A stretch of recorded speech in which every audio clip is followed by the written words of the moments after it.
어스틴 주님의 교회 매일 말씀 묵상에 오신 여러분들을 환영합니다. 하나님 말씀과 함께 풍성한 하루 누리시길 바랍니다. 네, 매일 말씀 묵상 오늘 우리에게 주시는 하나님 말씀은 히브리서 10장 26절, 27절 두 절 말씀입니다. 히브리서 10장 26절과 27절입니다. 우리 함께 한 목소리로 합독하겠습니다. 시작. 우리가 진리를 아는 지식을 받은 후 짐짓 죄를 범한즉 다시 속죄하는 제사가 없고 오직 무서운 마음으로 심판을 기다리는 것과 대적하는 자를 태울 맹렬한 불만이 있으리라. 아멘. 요즘 대학부와 청년부는 새가족들이 평소보다 많이 방문하고 있는 시즌입니다. 청년부도 근 몇 주 동안 한 명 혹은 두 명씩의 새가족들이 방문을 하고 있고 이번 주에도 또 한 분의 새가족이 방문을 하겠노라고 제게 미리 연락이 와 있는 상태입니다. 지난주 한종석 전도사님이 휴가였기 때문에 대학부에 방문을 해서 제가 대학부 예배 설교를 하게 되었었는데요. 대학부도 가보니까 새가족 방문자가 굉장히 많아 보였습니다. 왜냐하면 제가 모르는 얼굴들이 많아 보였기 때문입니다. 왜 이런 현상이 요즘 일어나고 있는 것일까요? 여름방학이 끝나고 9월이 되면서 신학기가 시작이 되고 신학기가 시작이 되니까 새로운 신입생들이 UT로 몰려들게 되는 시즌이 바로 요즘이기 때문입니다. 그러다 보니까 한인 유학생들은 새로운 도시에서 공부를 시작하면서 동시에 신앙생활을 해나갈 교회를 찾고 있는 시즌이 되는 것이죠. 그래서 요즘 우리 대학부와 청년부에는 자연스럽게 새로운 방문자들이 많이 보일 수밖에 없는 상황입니다. 지난 시간들 동안 청년부 사역을 하면서 찾아오는 새로운 청년들을 기억해 보면 각자 신앙의 배경이 다른 사람들이 찾아옴을 알 수가 있습니다. 인생의 교회를 다녀본 일이 전혀 없는데 유학을 오면서 교회를 다녀보고자 오는 학생들이 있습니다. 대개 이런 청년들은 외로운 유학생활, 교회에서 친구도 만들고 함께 단체 생활을 하면서 친교를 하고자 하는 마음이 있어서 교회를 찾아오는 것이죠. 또 반면에 신앙생활을 늘 열심히 해오던 청년들이 교회로 찾아오기도 합니다. 지금까지 열심히 해왔던 신앙생활을 이곳 어스틴에서도 건강하게 이어가겠다는 마음으로 교회를 찾는 것이죠. 그리고 청년부가 생겼던 초창기에는 결혼을 하고픈 마음에 청년부를 찾아오는 결혼 정년기에 청년들도 덜어 있었습니다. 이 모든 이유 중에 어떤 이유 하나도 무시받을 수 있는 이유는 없습니다. 친교를 위해서 교회에 올 수 있습니다. 이것은 당연합니다. 그러나 신앙생활을 해나가면서 그 이유에만 계속 머물러 있다면 이것은 문제가 될 수 있습니다. 신앙생활의 중심은 바로 친교에 있지 않기 때문입니다.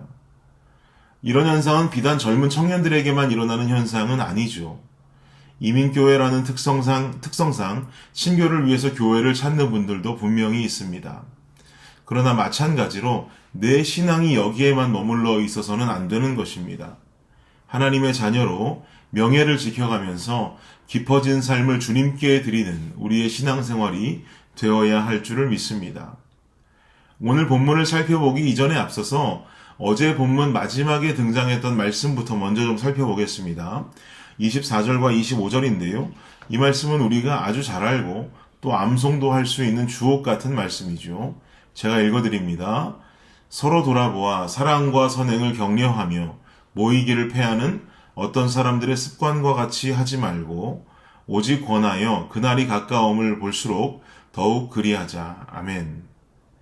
이 말씀을 더 잘 이해하기 위해서는 제가 지난주에 말씀드렸던 히브리서가 쓰여진 저작 배경을 함께 생각할 수 있어야 합니다.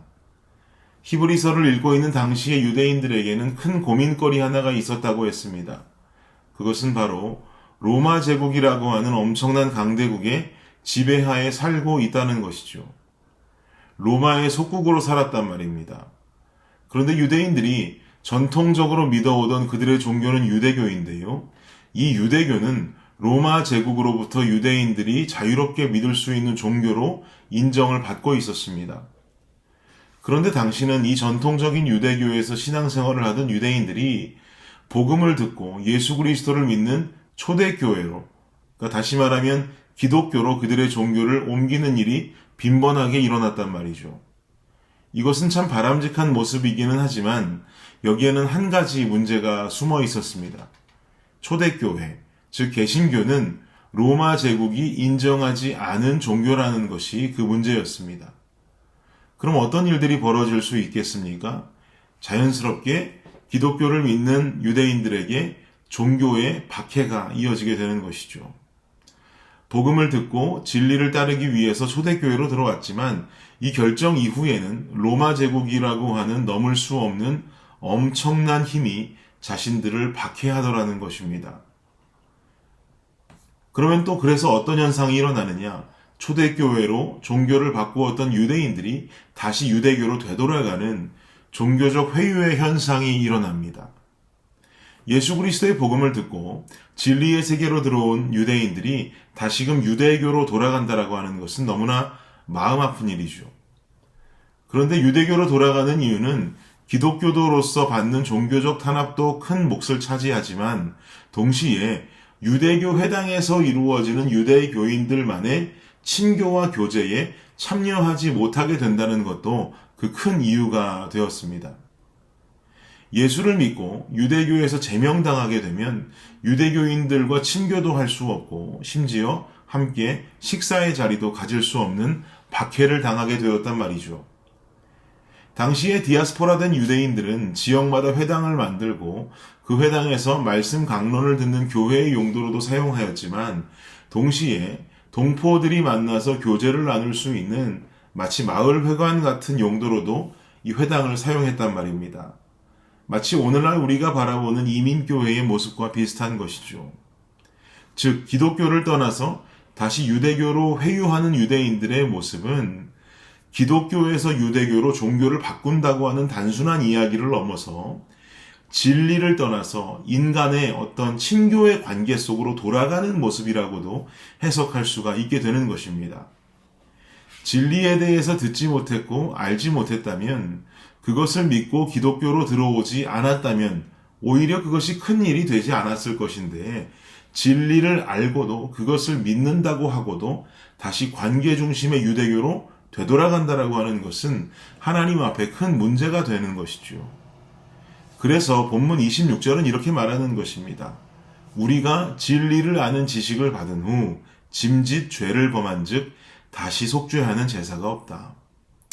진리를 아는 지식을 받은 후에 죄를 범하는 것, 즉 다시 진리를 떠나 비진리의 공동체로 회유한다라는 것은 다시 속죄할 수 있는 제사가 없다라는 것이죠. 그리고 31절에서는 아주 무서우면서도 마음에 와닿는 말씀이 한 구절 전해집니다. 31절 함께 읽을까요? 시작. 살아계신 하나님의 손에 빠져 들어가는 것이 무서울진저. 맞습니다. 무섭습니다. 진리를 알고 진리를 믿는다는 그리스도인들은 그 진리 안에 살아가는 것이 옳은 줄 믿습니다. 살아계신 하나님의 손에 빠져 들어간 것이 무서운 일이다. 그런데 이 31절 말씀을 다시 한번 돌려 생각해 보면 사실은 무섭기보단 은혜라고 해석할 수 있습니다. 우리의 인생이 하나님의 손에 빠져 들어간다는 것만큼 든든하고 복된 일이 있겠습니까? 우리가 어떤 상황에 처하고 어떤 삶을 살아간다 해도 우리 인생이 주님 손 안에 있다면 우리가 잘 아는 시편 23편의 말씀처럼 내가 사망의 음침한 골짜기로 다닐지라도 해를 두려워하지 않을 것은 주께서 나와 함께 하심이라. 주의 지팡이와 막대기가 나를 안위하시나이다. 이 말씀 그대로의 복된 인생을 살아가게 되는 것이죠. 그러나 이 복된 인생의 길로 들어왔음에도 불구하고 관계가 우선되는 삶, 친교가 우선되는 삶으로 회유하겠다라고 한다면, 복음을 듣고 진리의 길을 가던 자가 유대교로 다시 회유하겠다면 이처럼 어리석은 일은 없는 것입니다. 사랑하는 주님의 교회 성도 여러분, 교회는 관계가 우선된 공동체가 되어서는 안 됩니다. 교회는 친교가 우선된 공동체가 되어서는 안 됩니다. 교회는 주님 주신 사명을 바라보면서 주님 가신 거룩의 길을 쫓아가는 공동체인 줄을 믿습니다. 관계가 필요해서, 친교가 필요해서 처음 교회의 문턱을 넘을 수는 있으나 계속 그 위치에 머물러 있으면 안 되는 것이죠. 그것은 하나님 원하시는 하나님의 뜻이 절대로 아닙니다. 이제는 그 자리에서 성장하고 성숙한 믿음으로 내게 주어진 사명, 거룩한 하나님의 나라를 바라볼 수 있는 신앙인이 되어야 할 것입니다. 오늘 말씀을 기억하시면서 하나님의 자녀로 명예를 지키며 이 땅을 살아가는 우리의 삶이 되기를 예수 그리스도의 이름으로 축복합니다. 기도하겠습니다. 하나님 감사합니다.